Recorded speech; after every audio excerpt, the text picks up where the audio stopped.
Video ini dibuat untuk memenuhi salah satu tugas kelompok di mata kuliah Pengetahuan Kepemilikan dengan dosen pengampu Ci Seva Tumengkang SE MSI. So, langsung saja dalam video presentasi dari kami.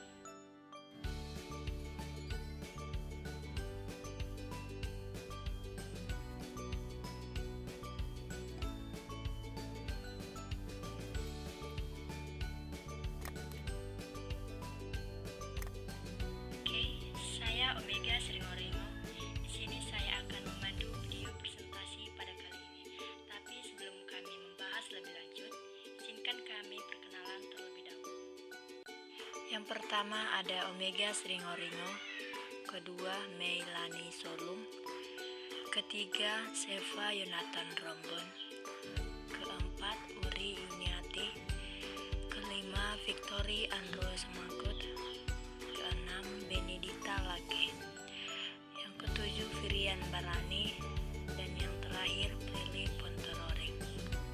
Kami dari kelompok 2 akan membahas tentang keragaman budaya dan situasi sosial di kawasan Pasifik.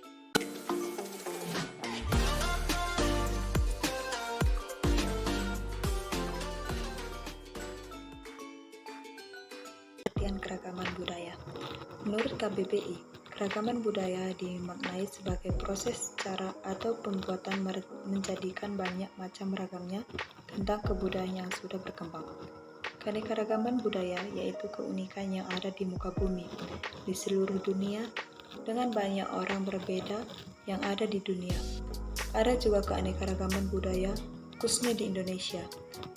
Memang tidak bisa dipungkiri keberadaan itu sendiri, sehingga menghasilkan budaya yang berbeda dari setiap suku bangsa, khususnya di Indonesia, yang hasilnya menciptakan kebudayaan sendiri. Masuknya pengaruh-pengaruh kebudayaan dari luar juga mempengaruhi proses asimilasi kebudayaan khususnya Indonesia, sehingga menambah ragam jenis kebudayaan yang ada di Indonesia. Kebudayaan tercipta sejak manusia mengenal kehidupan, sehingga menghasilkan 7 unsur kebudayaan universal seperti bahasa, sistem mata pencarian, sistem pengetahuan, sistem teknologi, sistem kesenian, sistem kekerabatan, dan religi. Budaya Asia meliputi kebiasaan dan tradisi seni, arsitektur, musik, sastra, gaya hidup, filsafat, politik, agama, dan perayaan yang telah dipraktikkan sejak masa prasejarah oleh kelompok etnis di benua Asia. Identifikasi spesifik awal budaya Asia telah dipancarkan dari berbagai bidang budaya dan 3 dari 4 peradaban lembah sungai kuno.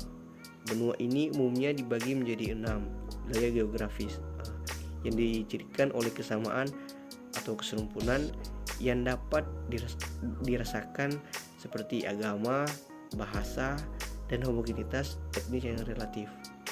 Wilayah ini adalah Asia Tengah, Asia Timur, Asia Utara, Asia Selatan, Asia Tenggara, dan Asia Barat.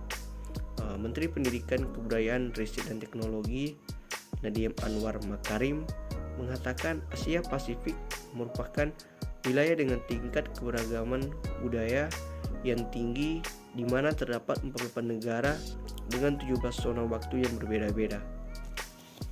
Kebudayaan di belahan dunia sangat beraneka ragam, termasuk salah satunya Indonesia. Indonesia sendiri memiliki berbagai macam suku bangsa, ras, agama, dan adat istiadat. Sehingga khusus untuk Indonesia saja, sudah beraneka ragam kebudayaannya yang tercipta oleh setiap suku bangsa untuk Indonesia.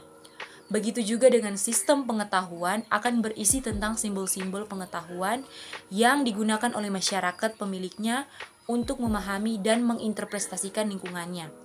Ada juga kebudayaan dari negara-negara lain seperti Korea Selatan, Jepang, India, Australia, dan lain-lain. Contohnya, Korea Selatan dengan budaya K-pop mereka yang sedang populer di sejumlah negara termasuk negara kita Indonesia.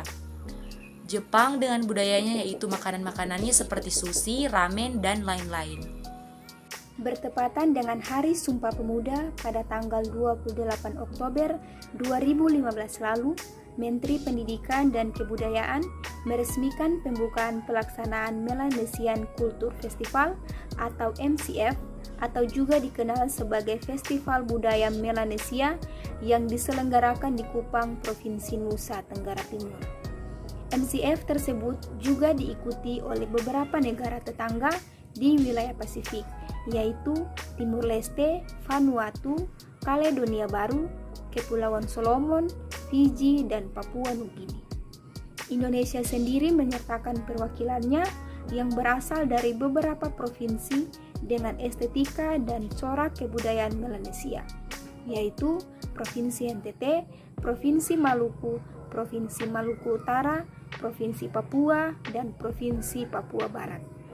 Negara-negara di kawasan Pasifik merupakan satu keluarga yang memiliki budaya yang sama sebagai ras Melanesia. Walaupun terdapat beberapa perbedaan, namun pada dasarnya memiliki akar yang sama. MCF merupakan momentum yang sangat tepat untuk mempererat tali persaudaraan antara negara-negara Melanesia. Kerjasama yang dimaksud adalah kerjasama yang tidak terbatas pada budaya, melainkan juga mencakup pada bidang lainnya, seperti kemaritiman, ekonomi, dan politik. Kerjasama yang terbangun tersebut diharapkan dapat menciptakan iklim perdamaian yang akhirnya menciptakan kesejahteraan bagi masyarakat negara-negara ras Melanesia. Situasi sosial negara kawasan Pasifik. Situasi sosial di negara-negara kawasan Pasifik, contohnya Cina. Berdasarkan hasil sensus tahun 2000, penduduk Cina berjumlah sekitar 1,3 juta jiwa. Kepadatan penduduknya sekitar 140 jiwa per kilometer kuadrat. Cina menjadi negara dengan kepadatan penduduk terbesar kedua di dunia setelah India. Oleh karena itu, pemerintah Cina menerapkan program keluarga berencana secara ketat. Sebagian besar penduduk Cina merupakan suku bangsahan, 94%. Adapun suku bangsa lain, Mongol, Manchu, Song, Tibet, dan Uighur. Sebagian besar, 95% penduduknya memeluk agama Konghucu, Buddha, dan Tao. Adapun yang lain memeluk agama Islam. Perekonomian RRC didukung oleh sektor pertanian, perindustrian, dan pertambangan. Pertanian RRC terdapat di sekitaran daerah aliran Sungai Hawang Ho dan lembah Sungai Hayang Tisekiang. Sektor pertanian Cina menghasilkan padi, jagung, kedelai, kacang, teh, gula, rami, dan kapas. Perindustrian Cina antara lain industri tekstil, otomotif, kimia, baja, plastik, dan semen. Hasil tambangnya antara lain minyak bumi, batu bara, dan lain-lain. Korea Selatan. Penduduk Korea Selatan adalah suatu masyarakat yang berasal dari satu etnis yang sama. Menurut penelitian, penduduk Korea berasal dari etnis Tungusik yang merupakan keturunan dari orang Mongol yang bermigrasi ke peninsula Korea dari Asia Tengah pada zaman dahulu. Jumlah penduduk Korea Selatan lebih banyak dibandingkan dengan Korea Utara karena perbedaan luas yang cukup besar. Jumlah penduduk Korea Selatan adalah sekitar 48 juta jiwa, sedangkan jumlah penduduk Korea Utara sekitar 22 juta jiwa. Mata pencarian Korea Selatan yaitu perkebunan, perikanan, pertambangan, perkantoran, dan lain-lain. Amerika Serikat. Penduduk asli Amerika Serikat adalah orang Indian dan Eskimo, namun sejak abad ke-15 para imigran dari benua Eropa, terutama Eropa Barat, mendominasi daratan luas Amerika. Pada saat ini, penduduk Amerika Serikat dapat digolongkan menjadi 3 golongan, yaitu penduduk asli yang terdiri atas orang Indian dan Eskimo yang termasuk ras Mongoloid, merupakan bangsa minoritas.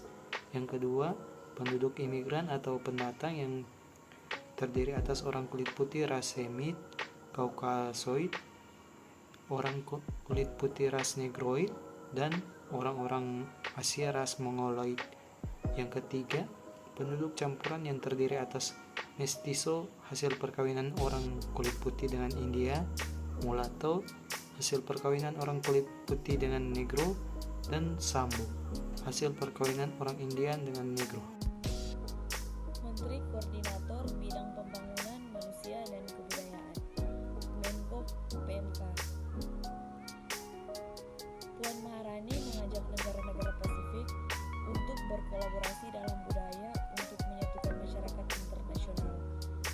Dari 34 provinsi, terdapat 5 provinsi di Indonesia yang menghadap ke Pasifik, yakni Papua, Papua Barat, Maluku, Maluku Utara, Nusa Tenggara Barat, dan Nusa Tenggara Timur.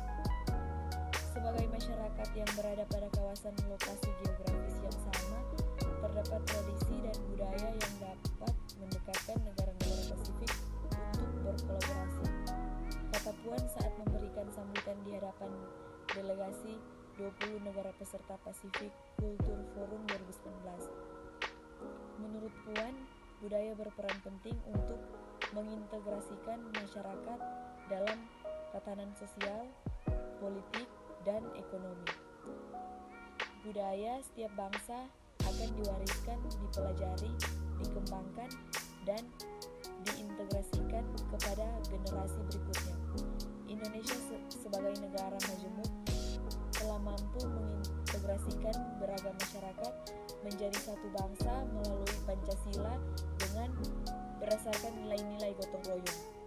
Jiwa gotong royong inilah yang mempersatukan keragaman budaya